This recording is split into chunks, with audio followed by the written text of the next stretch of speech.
Hi there, my name's Amy Shakespeare and I'm the Innovation Manager at Cornwall Museums Partnership. Cornwall Museums Partnership is a charity that exists to create positive social change with museums. I'm delighted to have been asked to record this video about our project called wAVE. wAVE is actually led by the Cornwall and Isles of Scilly Local Enterprise Partnership with ourselves at CMP and Falmouth University's Games Academy. We're working with 5 partner museums: PK Porthcurno, the Castle Heritage Centre in Bude, St Agnes Museum, the Old Guildhall Museum and Jail in Loo, and the Isles of Scilly Museum. The project runs until March 2021 and is funded by the Coastal Communities Fund. The W in wAVE is silent. It doesn't stand for anything, just makes it sound more coastal and Cornish. And the AVE stands for augmented virtual experiences. The project has 4 main objectives, which are to firstly co-develop immersive experiences at 5 museums, to interpret the museums and local areas' cultural heritage in new ways that provide visitors with an enjoyable, contemporary and most importantly inclusive experience, to increase footfall to the museums and therefore strengthen the visitor economy in their communities, and finally to strengthen knowledge and digital skills across Cornwall to help future-proof the visitor economy and provide a blueprint for replication across the UK. The way I see it is that we're really putting the museums at the heart of their communities. They're leading the way with this innovative technology that most businesses aren't even aware of, let alone using. The project is only possible through collaboration between all of the partners who are passionate about improving the way that we tell our stories and the impact that it has on the local economy. In 2018, the Local Enterprise Partnership published its 10 Opportunity Strategy, which set out its priority areas for investment. The number 1 priority they identified was the creative industries, due to Cornwall's artistic heritage and a rapidly growing digital sector. Falmouth University came to be involved as they're one of the leading creative industries focused universities in the country. The wAVE project aims to harness all of these assets to inspire innovation and raise the region's profile on a national stage. So the LEP had identified the augmented, virtual and mixed reality alongside cultural tourism as a key distinctive strength for Cornwall. So wAVE's ambition to create these innovative and new visitor experiences really helps to deliver their strategic vision. The project also allows us to capitalise on Cornwall's investment of £132 million in superfast broadband. We will enhance the visitor offer and primarily drive footfall in the shoulder season, appealing to younger audiences and emerging international markets. There's a large opportunity for the museums with 25.8 million visitors and a penetration rate currently of only 0.5%. So Cornwall's distinct maritime history, coupled with a growing immersive tech sector and the leading technical and research expertise at the university, presented a unique opportunity to place Cornwall at the forefront of the transformative potential of this technology. As our primary focus is to increase footfall to the museums by 20%, we've appointed a marketing agency to implement a Marcom strategy that attracts visitors to Cornwall and the Isles of Scilly from emerging markets, specifically those younger tech-savvy tourists who are from the USA and Northern Europe, which have been identified by Visit Cornwall as potential growth markets.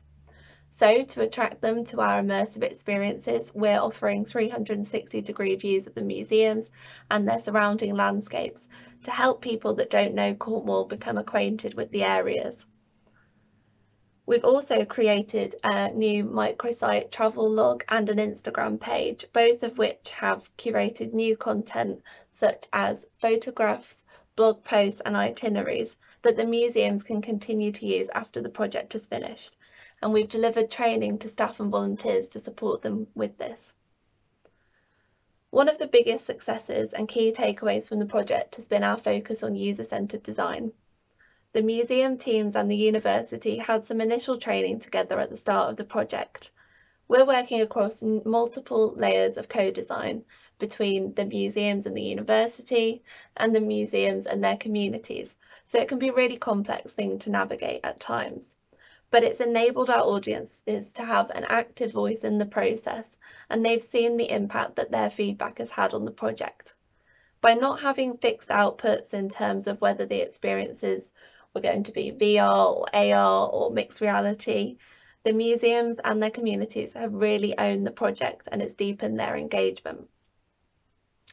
Although the project was initially conceived as a way to attract newer and younger audiences, as I've mentioned, we've actually found that older people who haven't used the technology before have lower expectations, which are surpassed when they try it for the first time. They're really keen to get involved and learn more about immersive. So we've run things like tea and tech mornings where they can come and have a bit of cake, try some different hardware, ask loads of questions, and do it in a familiar place with people that they know. So if I had one piece of advice to give to anyone looking to run an immersive tech project in a museum, it's not to assume that these experiences will only appeal to younger people, and not to be frightened that they will alienate your current visitors, because I know some of our museums had that fear. Yes, they will attract younger tech-savvy visitors who are appealed by the virtual reality or augmented reality. But also don't forget that there's a whole host of people out there who haven't tried it before and are really excited to. Another unexpected outcome of the project has been the demonstration that we've found of immersive technology to increase the accessibility of our stories and collections. At the Castle Heritage Centre in Bude, we've developed a wheelchair accessible version of their virtual reality game so that people in wheelchairs can have the same experience. But that really just scrapes the surface and is an example of virtual reality being used to support people with physical disabilities. However, we can see huge potential for engaging with loads of different people and breaking down barriers to our museums for those who can't leave their homes, for blind and partially sighted people, for those who are deaf or hard of hearing, and also just a general improvement of our health and well-being by combining the technology with the stories and the collections that our museums have to help combat some of that loneliness and isolation that we particularly see in rural communities in Cornwall. So talking of loneliness and isolation, we have definitely had to adapt the project, as you might expect, during lockdown. We have been very fortunate that the technical work is still able to continue as the museums and the universities work from home.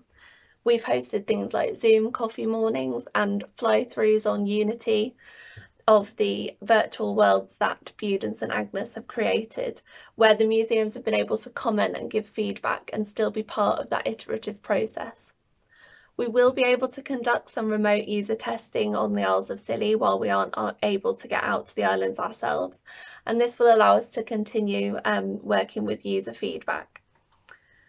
We've also delayed the launches of the experiences as the museums are currently closed, and we've changed all of our marketing to include the #ComeBackLater campaign, which is a campaign run by Cornish businesses to encourage people to come back after the lockdown has finished.